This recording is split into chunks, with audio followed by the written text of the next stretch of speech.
Corp 28 से शुरू करता हूँ और उसको थोड़ा सा विस्तार करता हूँ कि पर्यावरण का समस्या जो है क्यों इतना महत्वपूर्ण चीज है, और उसके साथ जियोपॉलिटिक्स और यूक्रेन और जो फिलिस्तीन में चल रहा है उसको भी थोड़े बहुत जोड़ दूंगा। अब मुझे ये पता नहीं चलता कि कॉप क्यों जाते हैं लोग, क्योंकि अभी 28 कॉप हुए हैं और 28 कॉप में से कुछ खास निकला नहीं है। अब इस कॉप में मतलब भारत ने दो जो रेजोल्यूशन है उसको पास नहीं किया, साइन नहीं किया। एक है हेल्थ पे और दूसरा है कि रिन्यूएबल्स के बारे में। अब हेल्थ में मेरे ख्याल से मैंने ऑलरेडी एक नोट सर्कुलेट किया और रिन्यूएबल्स पे करने वाला हूं, अभी लिख रहा हूं वो चीज। हेल्थ पे ऐसा है कि रेजोल्यूशन ये हुआ कि क्लाइमेट चेंज या जलवायु संकट और हेल्थ को जोड़ देना चाहिए। इसमें भारत का कोई आपत्ति नहीं था, बल्कि ये मतलब ऑब्जेक्शन भारत को ये था वहां पे कि भाई हेल्थ सेक्टर में जो रेफ्रिजरेशन होना है उसमें ग्रीन हाउस गैसेस जो है कम करना है, वहां पे ऑब्जेक्शन हुआ भारत का, और इसलिए भारत ने साइन नहीं किया उस चीज को। अब सोचने लायक चीज है कि क्यों नहीं साइन किया। अब अगर आप हेल्थ केयर और फार्मास्यूटिकल इंडस्ट्री को देखेंगे तो ये दोनों सेक्टर जो हैं ये 12% भारत के जीडीपी के 12% योगदान करते हैं, और दोनों सेक्टर जो हैं वो बहुत तेजी से आगे बढ़ रहा है।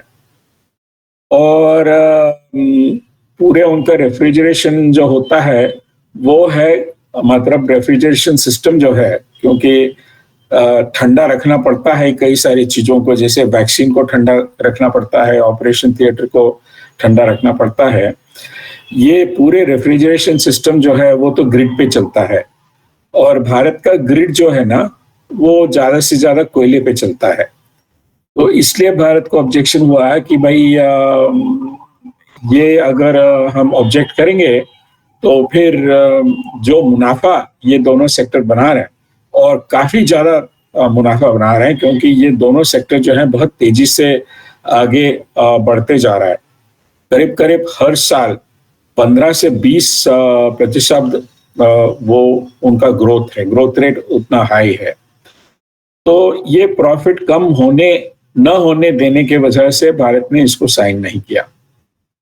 अब दूसरे रेजोल्यूशन जो भारत ने नहीं साइन किया वो ये है कि रेजोल्यूशन ये था कि जो रिन्यूएबल्स है, रिन्यूएबल्स का जो जनरेशन कैपेसिटी है वो 11,000 गीगावाट से आगे बढ़ाना है करके अगले 7 साल में। और साथ साथ ये भी है कि जो एफिशिएंसी है वो हर साल 2 से लेकर 4% तक बढ़ाना है। ये असल में काफी आसानी से भारत कर सकती थी और कर भी रही है, क्योंकि रिन्यूएबल्स के ग्रोथ रेट्स को अगर देखा जाए, इस पे एक आर्टिकल लिख रहा हूं मैं अभी हाल में, तो सबसे ज्यादा ग्रोथ रेट हुआ है चीन का और उसके बाद का नंबर है भारत का। और इसलिए ये दोनों ऑब्जेक्टिव जो हैं भारत काफी आसानी से मतलब इसको अचीव कर सकती थी, लेकिन साइन इसलिए नहीं किया भारत ने क्योंकि साथ साथ उस रेजोल्यूशन में ये भी था कि भाई फॉसिल फ्यूल्स को घटाना है। अब भारत और चीन कर क्या रहे हैं कि वो दोनों रिन्यूएबल्स को भी बढ़ा रहे हैं और फॉसिल फ्यूल्स को भी बढ़ा रहे हैं। और अगर फॉसिल फ्यूल्स को अगर घटाना है तो भारत का ग्रोथ रेट जो है वो जितना तेजी से आज बढ़ रहा है उतना तेजी से बढ़ेगा नहीं। तो इसलिए भारत ने इसको भी साइन नहीं किया। और भारत ने इसलिए साइन नहीं किया क्योंकि वो अगर ग्रोथ रेट, मतलब वो ग्रोथ रेट बढ़ने के वजह से होता क्या है कि सबसे ज्यादा फायदा होगा यहाँ के पूंजीपतियों के लिए। और ये चीज जो है भारत नहीं चाहती थी। मतलब अंबानी और अडानी और टाटा और ये सब लोग जो हैं उनका सबसे ज्यादा फायदा होने वाला है। इसके वजह से वो इसको मतलब भारत इस रास्ते से हटने के लिए तैयार नहीं है। और साथ साथ मतलब भारत में जिसको कहते हैं कि जिनी इंडेक्स वो बढ़ रहा है। जिनी इंडेक्स क्या है? जिनी इंडेक्स ये चीज है कि असमानता का एक मेजर है। जितना ज्यादा जिनी इंडेक्स है उतना ज्यादा असमानता, यानी कि पिछले 20 साल में असमानता भारत में बढ़ गया है। और इसका मतलब क्या है कि अगर आप कोयला भी इस्तेमाल करेंगे और रिन्यूएबल्स भी इस्तेमाल करेंगे तो इसका मतलब ये है कि आप नफा ज्यादा कमाएंगे और इसका फायदा सबसे ज्यादा जो पूंजीपति हैं उनको फायदा मिलेगा। लेकिन साथ साथ क्या सबके निचले तबके का विकास होने वाला है? इतना तेजी से नहीं होगा जितना तेजी से ऊपर 10% जो तबका है उसका फायदा होने वाला है। तो ये दोनों रेजोल्यूशन उन्होंने साइन नहीं किया। अब COP28 के पूरे आउटकम में अगर देखा जाए कि क्या उन्होंने मतलब हासिल किया, खासकर एक ही चीज वहां पे, और ये भी मतलब कागज का जो हासिलात हुआ है वो ये है कि फॉसिल फ्यूल्स को आप घटाएंगे। इसके पहले इस प्रकार के रेजोल्यूशन कभी हुआ नहीं था। COP27 तक यही हासिल हुआ। अब वहां पे जो कहना है और जो कथनी है उसमें काफी अंतर है। और इसके अलावा मतलब COP28 में जो मतलब इसके पहले जो भी हुआ है उसका मूल्यांकन ठीक ढंग से हुआ है? नहीं हुआ। तो जिसको कहते हैं कि स्टॉक टेकिंग, वो तो ठीक ढंग से नहीं हुआ। इसके अलावा जो पैसा जो विकसित देश हैं उनको इकट्ठा करके देना था बाकी देशों को, वो हुआ? वो भी नहीं हुआ, क्योंकि वो जो वादा था कि हर साल वो 100 अरब डॉलर देंगे 2020 से शुरू करके, आज तक वो 100 अरब डॉलर कहीं दिखाई नहीं दिया। यानी कि COP28 पहले वाले कॉप्स के जैसे बार बार ये फेल हुआ है। अब मुझे यही समझ में नहीं आता कि हम लोग कॉप के पीछे क्यों पड़ते हैं। असल में जो लोग हैं वो अपना एक कॉप बनाना चाहिए, लेकिन वो क्षमता नहीं है। क्यों नहीं है उस पर मैं थोड़ी देर में मैं बात करूंगा। यानी कि जो लोग कॉप चला रहे हैं और जो लोग कॉप जाते भी हैं वहां जो सर्कस देखने के लिए, इससे कोई ज्यादा फायदा होता नहीं है। ये एक भ्रम है कि हम कुछ कर रहे हैं, वहां पे कुछ कॉप में कुछ खास नहीं हो रहा है। अब देखने लायक चीज है कि क्लाइमेट या जलवायु संकट का जो समस्या है उसको हल कौन करेगा, ये एक सबसे मुख्य सवाल है। जो लोग कॉप में जाते हैं वो उनका मतलब धोरण यही है कि सरकारें करेंगे। अब सरकारें कर सकते हैं क्या? पिछले 100 साल को देखा जाए तो पिछले 100 साल में 4 बड़े बड़े मूवमेंट्स चले हैं। और ये 4 बड़े बड़े मूवमेंट्स जो हुआ है पिछले 100 साल में वो इस प्रकार के हैं कि एक एंटी कॉलोनियल मूवमेंट हुआ है, यानी कि इंडिपेंडेंस। जैसे कि भारत के इंडिपेंडेंस का लड़ाई जो है वो कम से कम 100 साल लगा। उसी प्रकार से बाकी देशों को देखा जाए, अफ्रीका में और एशिया में खासकर, क्योंकि इन दोनों मतलब कॉन्टिनेंट्स में इंडिपेंडेंस मूवमेंट्स चले पिछले 100 साल में। यहाँ भी अगर देखा जाए तो कई सारे देशों में बहुत साल लगा, अल्जीरिया में या इंडोनेशिया में वगैरह वगैरह। लेकिन 1960-65 तक करीब करीब पूरे देश जो कॉलोनीज थे वो तो छुटकारा और इंडिपेंडेंस पाए। ये एक बहुत बड़ा मूवमेंट रहा। दूसरा मूवमेंट ये रहा कि जिसको हम कह सकते हैं कि एंटी कैपिटलिस्ट मूवमेंट। इसकी शुरुआत हुआ है पेरिस कम्यून और पेरिस कम्यून के पहले से ही, लेकिन इसमें सबसे मतलब पहले बड़ा मूवमेंट हुआ है वो है रूस क्रांति। हालांकि बाद में रूस क्रांति में क्या हुआ वो तो बाद की बात है, या रूस क्रांति के बाद फिर चीन या वियतनाम या क्यूबा या कई अन्य देशों में या तो डेमोक्रेटिक तरीके से या और अन्य तरीके से एक एंटी कैपिटलिस्ट मूवमेंट रहा, वो भी काफी असफल रहा। कुछ हद तक सफल रहा, उसके बाद फिर वापस उसको मतलब कैपिटलिस्ट मोड में जाना पड़ा। अब तीसरा सबसे बड़ा मूवमेंट ये रहा है कि जिसको हम कहते हैं कि सिविल राइट्स, और खासकर सिविल राइट्स मूवमेंट जो है वो यूएस और साउथ अफ्रीका में चला। बहुत बड़े बड़े मूवमेंट्स, मतलब जो ब्लैक्स थे वहां के, वो कहने लगे कि हमें पॉलिटिकल और सोशल इक्वालिटी चाहिए। पहले पॉलिटिकल इक्वालिटी, उसके बाद सोशल इक्वालिटी। अब वहां भी उनको करीब करीब 100 साल लगा। इसमें भी काफी एक बड़ा लंबा चौड़ा आर्टिकल लिखा है और मैंने सर्कुलेट किया, तो इसका डिटेल आप पढ़ सकते हैं उसमें। और मतलब 1960-70 तक ये काफी हद तक पॉलिटिकल इक्वालिटी तो उन्होंने हासिल कर लिया। अब सोशल इक्वालिटी बाद की बात है, मतलब सोशल इक्वालिटी धीरे से ही होता है। और चौथा मूवमेंट ये है कि जेंडर इक्वालिटी।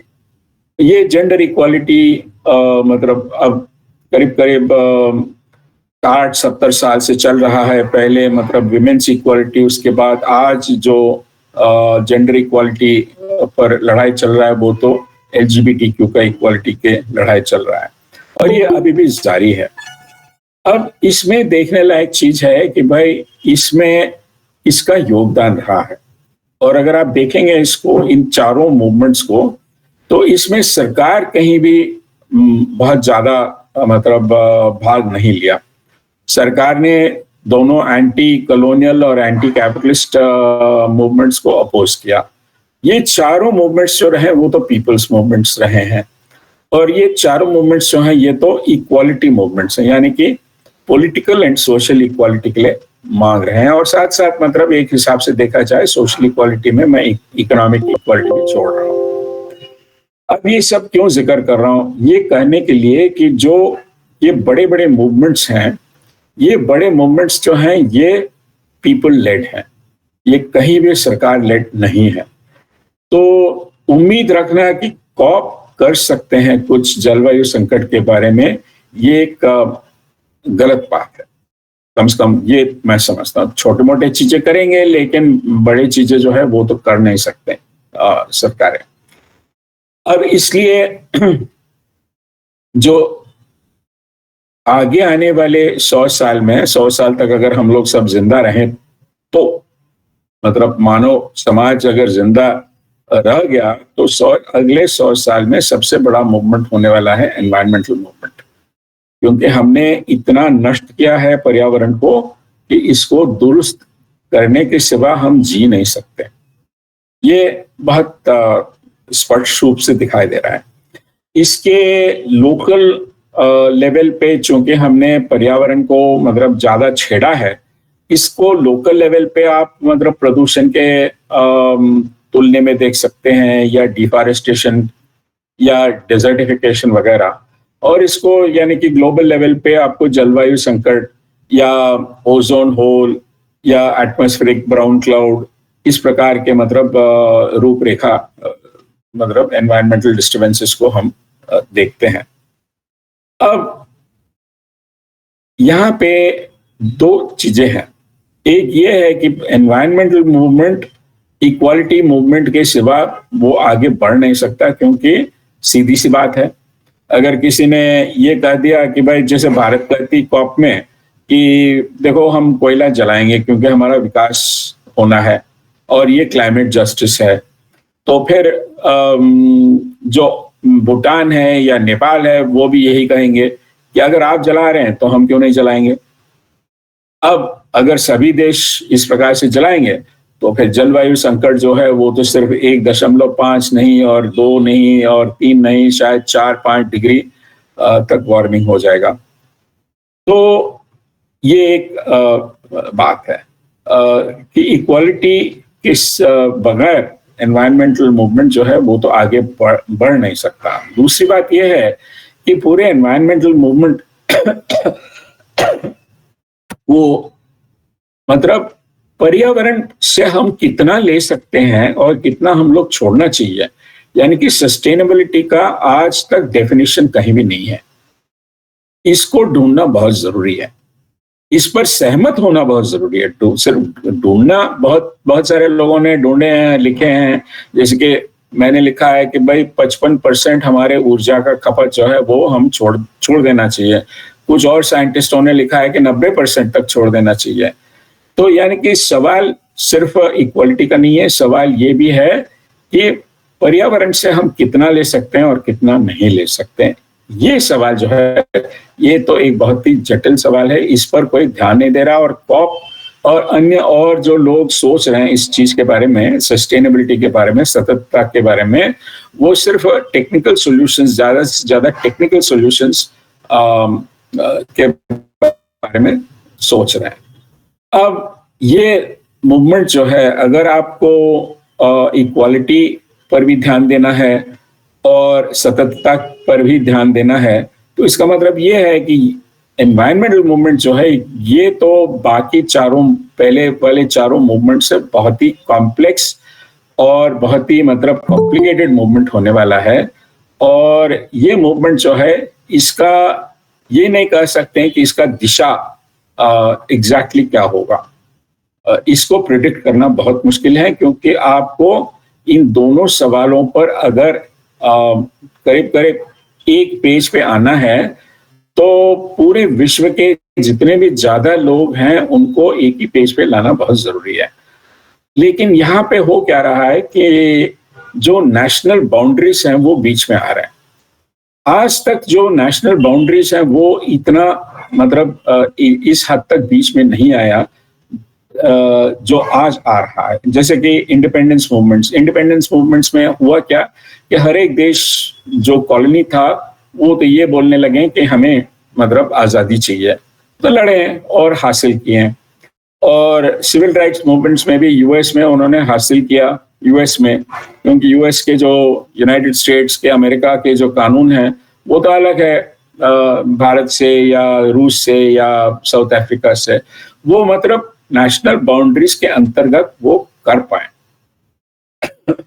अब हुआ क्या है कि रूस क्रांति के बाद कैपिटलिज्म तो जो उन्होंने सोचा कि ये है समाजवाद, उसको उन्होंने अपोज करने लगा। और इस ऑपोजिशन में खासकर दूसरे महायुद्ध के बाद यूएस जो है वो तो एक प्राइमरी सुपर पावर बन गई, और उसके मतलब साथ साथ यूएसएसआर भी बन गई एक सुपर पावर। यूएस जो है, यूएसएसआर के खिलाफी करने के लिए उन्होंने किया क्या है कि पूरे बाकी देशों से ये कहा कि भाई हम चलो एक ग्लोबल मार्केट बनाएंगे, और ये ग्लोबल मार्केट को कायम रखने के लिए हम पुलिसमैन बनेंगे। और यूएस ने पुलिसमैन बन गया। उन्होंने बहुत ही बड़ा एक मतलब नेवी बनाया, और ये मतलब आश्वासन दिया कि जहां भी आप आपके माल, कच्चे माल या पक्के माल को भेजना चाहते हैं, उसका प्रोटेक्शन हम देंगे। और इस प्रकार से एक ग्लोबलाइजेशन का ट्रेंड जो है वो तो खासकर आपको वर्ल्ड वॉर 2 के बाद में दिखाई देता है। अब ये ग्लोबलाइजेशन के ट्रेंड जो है यूएसएसआर खत्म होने के बाद 1990, तो ये ग्लोबलाइजेशन ट्रेंड जो है ये तो धीरे धीरे से घटने लगा। क्योंकि ग्लोबलाइजेशन ट्रेंड में ये भी हुआ कि वर्ल्ड ट्रेड ऑर्गेनाइजेशन बना, और इसमें वर्ल्ड बैंक और आईएमएफ जो है काफी एक मुख्य रोल उन्होंने अदा किया। लेकिन ये ग्लोबलाइजेशन ट्रेंड एक बार मतलब जिसको यूएस ने सोचा कि ये हमारे दुश्मन देश है यूएसएसआर, मतलब उसके बाद यूएस ने क्या कहा कि भाई ठीक है, हम अपना देखेंगे। और धीरे से आपको पिछले 10 साल में ये दिखाई देता है कि यूएस ग्लोबलाइजेशन ट्रेंड से हटने लगा। और खासकर ट्रंप ने यही कहा, और बाइडेन भी ट्रंप के जो भी पॉलिसीज थे उसके खिलाफ ही नहीं किया। लेकिन हुआ क्या है कि 9/11 के बाद जो टेररिस्ट अटैक हुआ यूएस पे, उसके बाद हुआ क्या है कि ये ग्लोबलाइजेशन ट्रेंड ठीक रास्ता है या नहीं, इस पर काफी एक बड़ा सवाल उठा। और इसमें हुआ क्या है कि जो जितने भी हमारे सामने संकटें हैं आज, ये संकटें अब ये पहले जमाने में ये काफी हद तक एक नेशनल बाउंड्री के हिसाब से देखा जाता था। अब ये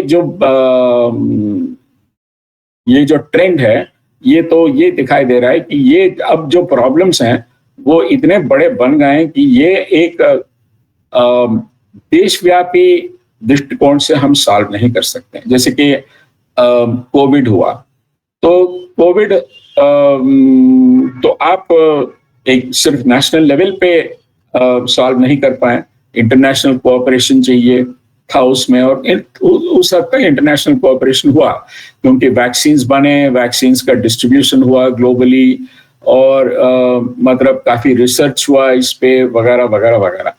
उसी प्रकार से जैसे 2008 में यूएस में जिसको कहते हैं कि भाई एक फाइनेंशियल क्राइसिस हुआ, और वो क्राइसिस जो है, वो क्राइसिस सिर्फ यूएस तक सीमित नहीं था, बल्कि पूरे विश्व में वो क्राइसिस जो है वो तो मतलब विस्तार हो गया था। और फिर धीरे धीरे धीरे से हम लोग बाहर आए हैं उससे, पूरे तरीके से बाहर तो नहीं आए, लेकिन जहां भी हो, पहले जमाने में अगर कोई फाइनेंशियल क्राइसिस होता तो वो वहीं तक सीमित होता जहां तक नेशनल बाउंड्री था। आज वो मतलब स्थिति नहीं है। उसी प्रकार मतलब अगर जलवायु संकट को देखा जाए, तो जलवायु संकट जो है वो आप पूरे आपके जो बायोजियोकेमिकल साइकिल्स जो हैं, जैसे कि कार्बन साइकिल, वो तो एक देश तक सीमित रहता नहीं है, तो इसलिए इंटरनेशनल कोऑपरेशन की जरूरत है। जैसे कि ओजोन होल का प्रॉब्लम आया कुछ 20 साल पहले, उसको सॉल्व करने के लिए मॉन्ट्रियल प्रोटोकॉल उन्होंने बनाया था और उसमें कोऑपरेशन हुआ, लेकिन उसमें मतलब सोशल क्वेश्चंस तो आए नहीं थे, और वो टेक्निकल लेवल पर सॉल्व होने लगा। लेकिन जलवायु संकट का सवाल जो है, इस प्रकार का सवाल ऐसे सवाल है जहां पे सिर्फ टेक्निकल लेवल पे आप उसको सॉल्व नहीं कर सकते हैं, क्योंकि सवाल यही उठता है कि भाई किसने ये काम किया और वो जिम्मेदारी क्यों नहीं ले रहे हैं। साफ साफ बात यह है कि यूरोप और नॉर्दर्न अमेरिका ने किया, हालांकि 100 साल से वो जानते थे कि कार्बन डाइऑक्साइड की वजह से वार्मिंग होता है करके, फिर भी उन्होंने नहीं लिया, आज भी नहीं ले रहे हैं रिस्पॉन्सिबिलिटी, क्योंकि जो लॉस एंड डैमेज का जो उसके लिए जो फंड चाहिए वो उसको इकट्ठा नहीं कर रहे हैं और दे नहीं रहे हैं। तो यहाँ पे इक्विटी का सवाल उठता है, और जहां भी इक्विटी का सवाल उठता है वहां पे पॉलिटिक्स तो मौजूद होता ही है, और ये पॉलिटिक्स जो है वो राष्ट्रीय स्तर पर नहीं बल्कि अंतरराष्ट्रीय स्तर पर ही इसको सॉल्व किया जा सकता है।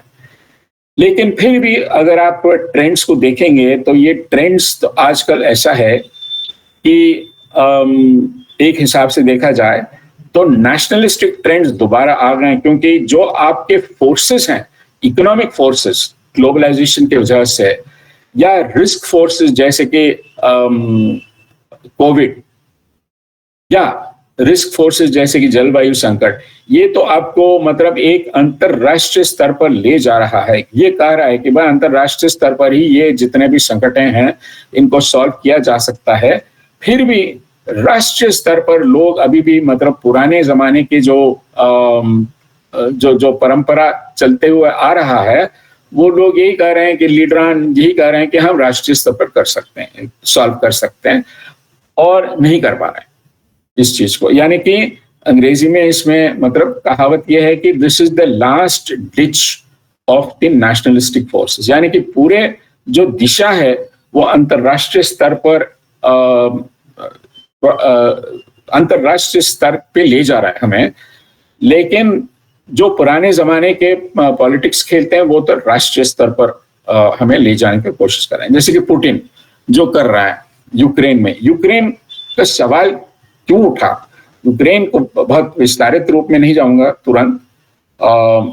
यूक्रेन रूस जो समझती है कि नेटो जो है वो 2 बार उन्होंने बाउंड्रीज को बढ़ा दिया और नए मेंबर्स को बना दिया, इसको रूस ने देखा कि हमारे लिए रिस्क ज्यादा है।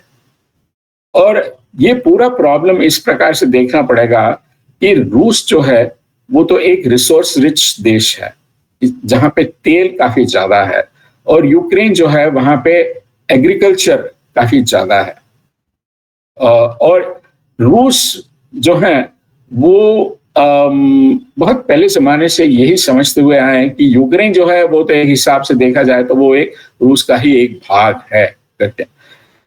जिस प्रकार से मतलब कजाकिस्तान को इस प्रकार से नहीं देखते हैं या किर्गिस्तान को नहीं देखते हैं, लेकिन यूक्रेन को इस प्रकार से ही देखते हैं कि एक भाग है। अब रूस को देखा जाए तो रूस के बाउंड्रीज ऐसे हैं कि कहीं कहीं कुछ नेचुरल बाउंड्रीज हैं, कहीं कहीं ऑब्स्ट्रक्शन है। मतलब जो फॉरेन आर्मीज रूस को इन्वेड करने के लिए, क्योंकि 2 बार रूस में इन्वेजन हुआ था, एक फ्रांस ने किया बहुत पहले, नेपोलियन ने किया, और उसके बाद जर्मनी ने किया। तो रूस का एक सीज मेंटालिटी है कि कभी भी खासकर यूरोप से इन्वेजन हो सकता है। और इन्वेडिंग एक जो सबसे महत्वपूर्ण इन्वेडिंग रूट है वो है यूक्रेन। तो यूक्रेन का रूट को प्रोटेक्ट करने के लिए, खासकर मतलब यूएसएसआर टूटने के बाद इसको प्रोटेक्ट करने के लिए रूस जो है वो ये चाहती कि नेटो जरा दूर रहें। और पिछले 20 साल में 2 बार नेटो ने नए मेंबर बनाया और रूस के करीब करीब आ गया। और मतलब रूस यही समझती कि इस रूट को प्रोटेक्ट करने के लिए यूक्रेन के कुछ भाग जो हैं हमारे हाथ में होना चाहिए। तो ये एक चीज है। और खासकर अगर ये देखा जाए तो यूएस और रशिया के बीच में जो लड़ाई है वो तो एक पूंजीवाद का लड़ाई है मार्केट्स का असल में। और रूस जो है वो चूंकि काफी रिसोर्स रिच है, कुछ हद तक वो यूरोप के मार्केट्स मतलब खासकर एनर्जी मार्केट्स को कैप्चर की थी। इस चीज को यूएस को अच्छा नहीं लगा, इसलिए यूएस और रूस के बीच में हालांकि दोनों कैपिटलिस्ट कंट्रीज हैं, दोनों के बीच में एक मतलब अंतर्विरोध है। अब इसमें देखने लायक चीज है कि किस चीज पे लोग ध्यान देते हैं। खासकर 3 चीजें हैं जिस पर लोग ध्यान देते हैं। एक है आपके पास अनाज है या नहीं, दूसरा है आपके पास ऊर्जा है या नहीं, यानी कि फूड एंड एनर्जी सिक्योरिटी जो है वो तो एक नेशनलिस्टिक आउटलुक में ये बहुत ही महत्वपूर्ण चीज है। और तीसरा ये है कि भाई अगर किसी देश को हम कैप्चर करके या कॉलोनी बना के वहां के जो धन है, वहां के जिसको मैं कहता हूं जो सरप्लस है उसको उठा के हम ले जा सकते हैं। तो ये 3 चीज जो है इतिहास में सबसे महत्वपूर्ण चीज है जिसको जियोपॉलिटिक्स को कंट्रोल किया। अगर पिछले 150 साल या 170 साल को अगर आप देखेंगे तो सबसे महत्वपूर्ण मतलब प्रोडक्ट क्या था? ऑयल। और पूरे विश्व का इकोनॉमिक्स पॉलिटिक्स ऑयल ने कंट्रोल किया। अब धीरे धीरे से शिफ्ट होने वाला है क्योंकि तेल जो है वो तो खत्म होने वाला है। और एग्जैक्टली क्या होगा वो तुरंत बताना मुश्किल होगा कि कौन से ऐसे प्रोडक्ट या प्रोडक्ट्स जो हैं वो कंट्रोल करेंगे वर्ल्ड इकोनॉमी और पॉलिटिक्स को, ये कहना अब तुरंत मुश्किल है। इसमें कई सारे कॉम्प्लिकेशंस और आए हैं, जैसे कि कई सारे नए टेक्नोलॉजीज जो हैं वो आ रहे हैं, जैसे कि आर्टिफिशियल इंटेलिजेंस आ रहा है या क्लोनिंग टेक्नोलॉजीज आ रहे हैं। और इस पर काफी अब लोग सोचने लगे हैं कि क्या पूरे मानवता के लिए ये खतरा पैदा हो सकता है। अब कुछ लोग कहते हैं कि हो सकता है, कुछ लोग कहते हैं कि भाई नहीं, इनको हम मतलब अपने कंट्रोल में रख सकते हैं। इसमें मैं तुरंत नहीं बोलूंगा क्योंकि ये एक तो मेरा अध्ययन भी इसमें अधूरा है लेकिन इसमें कोशिश कर रहा हूँ कि इसको थोड़े बहुत पढ़ने के लिए, इस पे थोड़े बहुत ज्ञान पाने के लिए। लेकिन ये काफ़ी इम्पोर्टेंट चीज़ें हैं, लेकिन इसमें देखने लायक चीज़ ये भी है कि जैसे-जैसे कच्चे माल खत्म होते जा रहे हैं, क्या ये टेक्नोलॉजी सर्वाइव हो सकते हैं या नहीं? अब जो आर्टिफिशियल इंटेलिजेंस के बारे में घंटी बजाते हैं और कहते हैं कि भाई ये आर्टिफिशियल इंटेलिजेंस की वजह से काफ़ी नुकसान होने वाला है, ये नहीं देखते हैं कि भाई आर्टिफिशियल इंटेलिजेंस के लिए आपको मतलब कंप्यूटर चाहिए और मतलब कनेक्टिविटी चाहिए वगैरह। उसके लिए मटेरियल चीज़ें चाहिए, जैसे कि लोहा और तांबे वगैरह। ये तो खत्म होते जा रहे हैं। अब ये अगर खत्म होते जाएंगे तो इसका सब्स्टिट्यूट्स हैं या नहीं है, ये देखने लायक चीज है। तो पूरे माहौल जो जो आज सामने दिखाई दे रहा है, ये काफी कॉम्प्लिकेटेड माहौल है। और इस कॉम्प्लिकेटेड माहौल में मतलब जरूर कम से कम मुझे जो दिखाई दे रहा है, ये दिखाई दे रहा है बहुत साफ तरीके से कि एनवायरमेंटल मूवमेंट सबसे बड़ा मूवमेंट होने वाला है अगले सेंचुरी में, अगर हम सरवाइव करते हैं तो। ठीक। और ये एनवायरमेंटल मूवमेंट जो है, ये तो काफी कॉम्प्लेक्स और कॉम्प्लिकेटेड, इतना साफ मतलब मूवमेंट नहीं होगा जितना रूस क्रांति, या बहुत ही कॉम्प्लिकेटेड मूवमेंट होगा। कुछ लोग यहाँ भागेंगे, कुछ लोग उधर भागेंगे, और ये टाइम एंड स्पेस में मतलब अलग अलग चीजें होंगे। और पूरे जो पॉलिटिकल थियोरीज जो रहे हैं पहले जमाने के, वैनगार्डिस्ट थियोरी वगैरह वगैरह, ये कहाँ तक सरवाइव होंगे, ये एक बहुत ही इस पे सवाल जरूर है। तो इतना करके मैं एक सिर्फ 2 मिनट और बताऊंगा। इन चीजों में मुझे लगता है कि सबसे मुख्य चीज ये है कि हमें एक इंटरनेशनलिस्ट पर्सपेक्टिव लेना बहुत जरूरी है, लेकिन उसका एक्शन जो है वो लोकल लेवल पे ही हो सकता है। ये इंटरनेशनल लेवल पे हमारे पास इतना फोर्स नहीं है आज, न भारत में है, न चीन में है, न रूस में है, न अमेरिका में है, कि एक इंटरनेशनलिस्ट मूवमेंट बनाने का हमारे पास इतना फोर्स नहीं है, न हमारे पास समय है आज। क्योंकि समय होने के लिए, जैसे बाकी चारों मूवमेंट्स के पास समय था, एक एक मूवमेंट को मैच्योर होने के लिए कम से कम 50-60 साल लगा। आज हमारे पास वो समय नहीं है, क्योंकि अगर हमारे जो कार्बन डाइऑक्साइड एमिशंस को आधा करना है 2030 तक, और अभी भी हमारे एमिशंस जो है बढ़ते जा रहा है, लेकिन असल में घटना चाहिए, हर साल 8% घटना चाहिए, आज भी 1% ज्यादा हो रहा है हर साल, तो हमारे पास समय भी नहीं है। तो ये इस कॉम्प्लिकेटेड सिचुएशन में हम यही कर सकते हैं कि भाई जहां तक हो सके लोकल प्लेटफॉर्म्स बनाएं, और इस दिशा में कम से कम कर्नाटक और गोवा में कुछ पहलू हुआ है। जैसे कि कर्नाटक में 3 दिसंबर को ऑलरेडी एक मीटिंग हो चुका कि कर्नाटक में पूरे कर्नाटक से जितने भी एनवायरमेंटल मूवमेंट्स हैं वो एक प्लेटफॉर्म उन्होंने बनाया।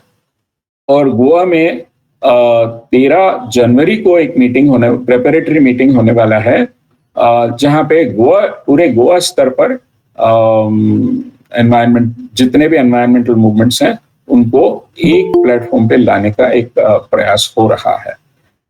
और यही कहूंगा मैं कि भाई हम लोग बातें करते जा सकते हैं, लेकिन खास कार्यक्रम बनाना और उस कार्यक्रम पे काम करना बहुत जरूरी है। और इसी दिशा में जब पिछले बार भी मैं आया था वहाँ बीकानेर, तो मैंने 4 कार्यक्रम आपके सामने रखा था कि भाई इन चारों पे काम करें, क्योंकि जितने हम लोग कार्यक्रम पे काम करते हैं उतना लोग जो हैं उस पर वाद विवाद तो करेंगे, और कुछ लोग कहेंगे कि ये सही है, कुछ लोग कहेंगे कि इसको थोड़ा सा बदलना चाहिए, कुछ लोग कहेंगे कि ये सही नहीं है। कम से कम वाद विवाद तो होगा उस पर। और मतलब हम लोग फील्ड में ये देख सकते हैं कि ये सही है कि नहीं है, काम कर रहा है या नहीं। और उसी प्रकार से मैंने कुछ नोट्स आपके पास भेजा है, जिसमें मैंने कुछ कार्यक्रम सामने रखा है। जैसे कि वो कर्नाटक नोट में कुछ ठोस नेशनल लेवल पर कार्यक्रम क्या क्या हम ले सकते हैं आज जलवायु संकट के बारे में, ये मैंने रखा है। इस पर मेरे ख्याल से सोचना बहुत ज़रूरी है और इस पर काम करना बहुत ज़रूरी है। लेकिन अंत में यही कहूँगा कि एनवायरमेंटल मूवमेंट वो जियोपॉलिटिक्स के साथ जुड़ा हुआ है और मेरे पास आज अभी तुरंत तो समय कम होगा, लेकिन बाद में हम लोग चीन और यूएस के बीच में क्या हो रहा है, क्या युद्ध होने वाला है, ताइवान को वो क्या ले सकते हैं, नहीं ले सकते हैं, या भारत और चीन के बीच में क्या हो रहा है, ये सब चीजें जो है इस पर बातचीत करना बहुत जरूरी है। अंत में यही कहूंगा मैं कि ये सब मूवमेंट्स में भारत का काफी बड़ा योगदान है। इसके दो कारण हैं। भारत हालांकि एक इम्परफेक्ट डेमोक्रेसी है, लेकिन एक डेमोक्रेसी है। आज भी हम जितना भी जो भी हो रहा है, हिंदुत्व की तरफ हम बढ़ते जा रहे हैं, लेकिन आज भी हम लोग बात कर सकते हैं यहाँ पे। और अगर किसी चीज को नापसंद है वो कह सकते हैं, हालांकि उसके मतलब रिएक्शंस हो सकते हैं, जरूर बात कर सकते हैं। बाकी जो बड़े देश जितने भी हैं, उसमें चीन में तो आप बात ही नहीं कर सकते। यूएस और यूरोप में आइडियोलॉजी, मतलब पूंजीवाद का आइडियोलॉजी का पकड़ इतना ज्यादा है, तो आपने बात तो आप कर सकते हैं, लेकिन आप मतलब जितना भी एक्शन लो वहां पे तुरंत आपको रिजल्ट नहीं मिलेगा। तो इसमें भारत का काफी, पीपल्स मूवमेंट का काफी बड़ा योगदान रहने वाला है अंतर्राष्ट्रीय स्तर पर।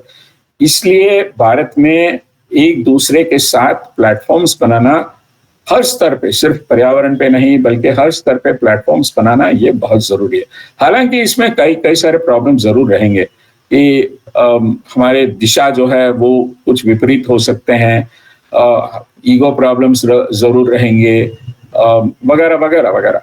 लेकिन अगर कोई भी मूवमेंट या कोई भी ऑर्गेनाइजेशन ये अगर वो समझते हैं कि हम ही कर सकते हैं, ये कल की बात है, ये मतलब भविष्य की बात नहीं है। इतना करके मैं समाप्त कर लेता हूँ यहाँ पे। कई सारे और चीज कहना था, लेकिन उसके लिए मैं मतलब अभी के लिए छोड़ दूंगा और इस पर बाद में बात कर सकते हैं। Thank you.